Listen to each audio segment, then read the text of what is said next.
مسجد الحرام مکۃ المکرمہ اور مسجد النبوی مدینہ المنورہ سے خطبے کا اردو ترجمہ کے لیے ہمارے سوشل نیٹ ورک کو فالو کرنا نہ بھولیں اور اپنے دوست احباب کے ساتھ بھی ضرور شیئر کیجیے۔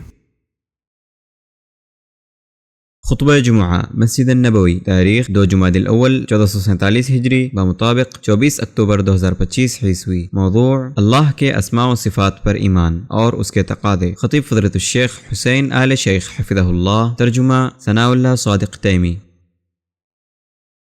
ہر قسم کی تعریف اللہ کے لیے ہے، وہ جلال و جمال اور کمال سے متصف ہے، اس کے خوبصورت ترین نام ہیں، کامل ترین صفات ہیں اور سب سے عادلانہ اور سب سے محکم افعال ہیں، اور میں گواہی دیتا ہوں کہ ایک اللہ کے سوا کوئی معبود برحق نہیں، اس کا کوئی شریک نہیں، اور میں گواہی دیتا ہوں کہ ہمارے نبی محمد اللہ کے بندے اور اس کے رسول ہیں۔ درود نازل ہو آپ پر اور آپ کے آل و اصحاب پر۔ اما بعد، اللہ کے بندو، اللہ کا تقوی اختیار کرو اور اس کی اطاعت کرو۔ اللہ تبارک و تعالی کا فرمان ہے اور اللہ تعالی کا تقوی اختیار کرو، بے شک اللہ تعالی سخت عذاب دینے والا ہے۔ اور اللہ تبارک و تعالی کا فرمان ہے اور اللہ تعالی کا تقوی اختیار کرو، یقیناً اللہ تعالی جلد حساب لینے والا ہے۔ مسلمان بھائیوں، سب سے نفع بخش اور سب سے معزز علم اللہ کے ان اسماء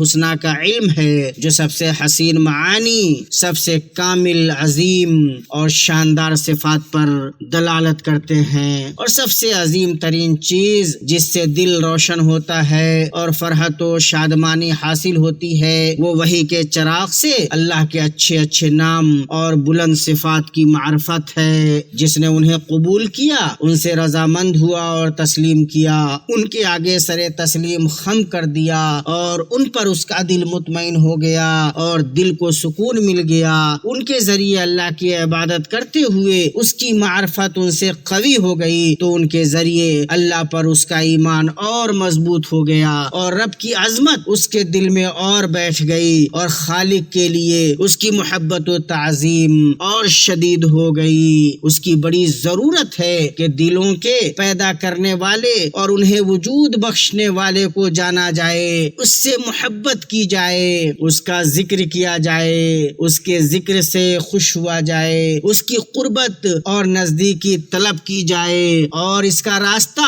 سوائے اس کے اور کچھ نہیں کہ اس کے ان اسماء اور صفات کی معرفت حاصل کی جائے جو قرآن کریم اور سنت مطہرہ میں وارد ہوئے ہیں، اور بندہ جتنا زیادہ ان کا جاننے والا ہوگا اتنا زیادہ اللہ کو جاننے والا، اس کو طلب کرنے والا اور اتنا زیادہ اس کے قریب ہوگا۔ اللہ کے عظیم نام اور اس کی بلند صفات دل کو اس کی عظمت، اکرام، ہیبت و خوف سے بھر دیتی ہیں، اور یہ بات کہ اللہ سبحانہ کے سوا کوئی جائے پناہ نہیں، چنانچہ بندہ اپنی ضرورتوں اور دعاؤں میں صرف اللہ ہی کا رخ کرتا ہے، اس کے سوا کسی اور کا نہیں۔ اللہ تعالیٰ کے اسماء دل کو حرکات و سکنات میں اللہ کے خوف و تقوی سے مکمل طور پر بھر دیتے ہیں اور بندے کی اللہ کے تقرب کے حصول کی رہنمائی کرتے ہیں، یوں وہ اطاعت میں جلدی کرتا ہے اور منہیات سے باز رہتا ہے۔ اس طرح بندہ جتنا زیادہ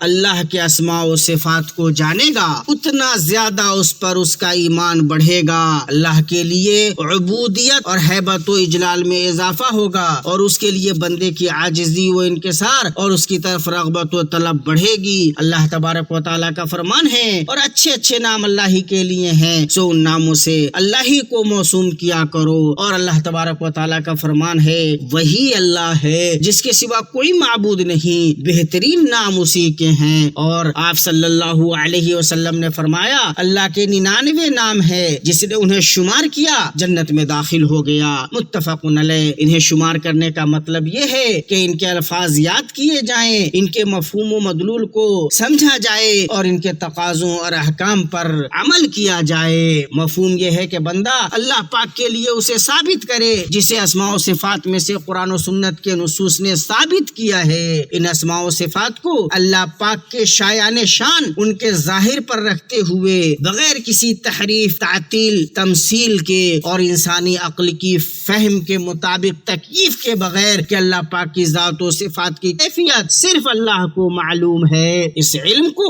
اللہ نے اپنے پاس رکھا ہے، چنانچہ اس علم تک پہنچنے کا کوئی راستہ نہیں۔ اللہ تبارک و تعالی کا فرمان ہے اس جیسی کوئی چیز نہیں، وہ سننے اور دیکھنے والا ہے۔ ہم اللہ تبارک و تعالی کے لیے کمال مطلق کو ثابت کرتے ہیں، اور اللہ تبارک و تعالی کا فرمان ہے اور کیا تم اس کا کوئی ہمسر دیکھتے ہو، اور اس کا فرمان ہے اور اس کا کوئی ہمسر نہیں۔ وہ معبود اسماء و صفات، کمال و جمال کی صفات اور عظمت و جلال کے اوصاف سے متصف ہے، اور نصوص میں جس کی نفی وارد ہوئی ہے بندہ اس کی نفی کرے، ساتھ ہی اس کے مقابل معنی کے کمال کو ثابت کرے، جیسے اللہ تعالیٰ سے ظلم کی نفی اللہ کے کمال عدل کو شامل ہے، اور اللہ سے عجز کی نفی اللہ کے کمال علم و قدرت کو شامل ہے۔ پتہ چلا کہ لفظ و معنی اور مفہوم کے اعتبار سے اللہ کے اسماء کی معرفت ضروری ہے، اور ان کے تقاضوں کے مطابق اللہ کی عبادت کی جائے،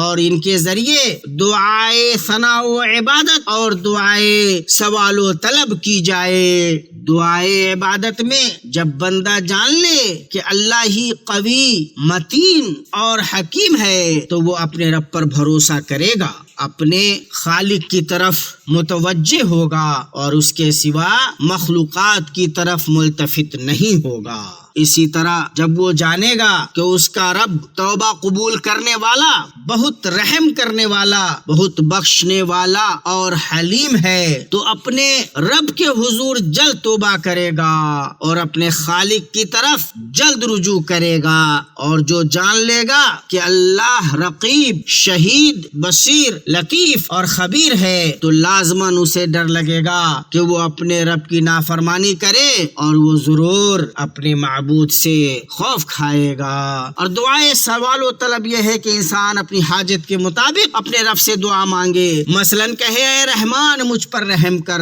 اے غفور میری مغفرت فرما، اے تواب میری توبہ قبول کر، اے رزاق مجھے رزق عطا فرما۔ انبیاء کرام کی اکثر دعائیں یا ربنا کی ندا کے ساتھ ہوا کرتی تھیں، کیونکہ دعا کرنے والوں کی دعائیں قبول کرنا، مانگنے والوں کو عطا کرنا اور مدد کے طلبگاروں کی فریاد رسی کرنا، یہ سب ربوبیت کے معانی میں داخل ہیں، اور اللہ پاک ہی تصرف کرنے والا، قدرت رکھنے والا، تدبیر کرنے والا، رزق دینے والا اور نوازنے والا ہے۔ صرف وہی معبود ہے کہ جس کے سوا نہ تو کسی سے دعا کی جاتی ہے اور نہ ہی کسی سے فریاد۔ اے اللہ ہمیں نفع بخش علم اور نیک عمل سے نواز، ہمیں ہدایت یافتہ رہنمائی کرنے والا بنا، ہمیں نہ گمراہ بنا اور نہ گمراہ کرنے والا بنا۔ اللہ تبارک و تعالیٰ کا فرمان ہے، کہہ دیجئے کہ اللہ کو اللہ کہہ کر پکارو یا رحمان کہہ کر، جس نام سے بھی پکارو تمام اچھے نام اسی کے ہیں۔ اے اللہ تو ہمیں ایسا علم عطا فرما جس کے ذریعہ تو ہم سے راضی ہو۔ اے اللہ تو پاک ہے، ہم تیری حمد و ثنا شمار نہیں کر سکتے، تو ویسا ہی ہے جیسا تو نے خود اپنی ثنا بیان کی ہے۔ اے اللہ درود و سلام نازل فرما ہمارے نبی و رسول محمد پر۔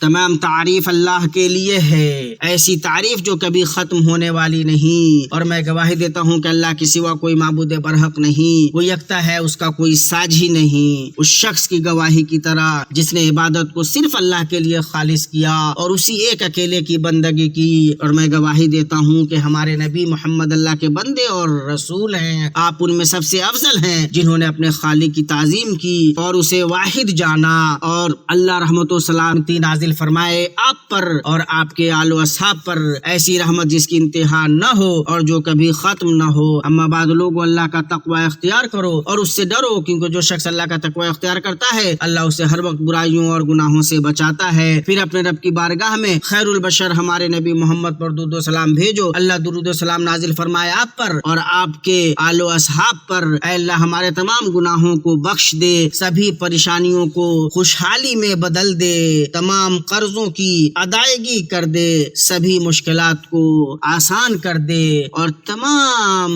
دشمنوں کو ذلیل و رسوا کر اور ہمیں ان کے شر سے محفوظ رکھ۔ اے اللہ ہمارے حالات درست کر دے اور ہم سے اور تمام مسلمانوں سے راضی ہو جا۔ اے اللہ ہمارے حکمراں اور ان کے نائب کو ان باتوں کی توفیق دے جنہیں تو پسند کرتا ہے اور جن سے تو راضی ہوتا ہے۔ اے ذوالجلال والاکرام، اے اللہ ہم پر بارش نازل فرما اور ہمارے گناہوں کی وجہ سے تو ہمیں اپنی رحمت سے محروم نہ کر۔ اے غنی، اے کریم، اے متین، اے اللہ ہمیں بارش سے نواز اور مسلمانوں کے ملکوں کو بارش سے نواز، اور شروع سے آخر تک تمام تعریف اللہ ہی کے لیے ہے، اور درود و سلام ہو محمد صلی اللہ علیہ وسلم پر۔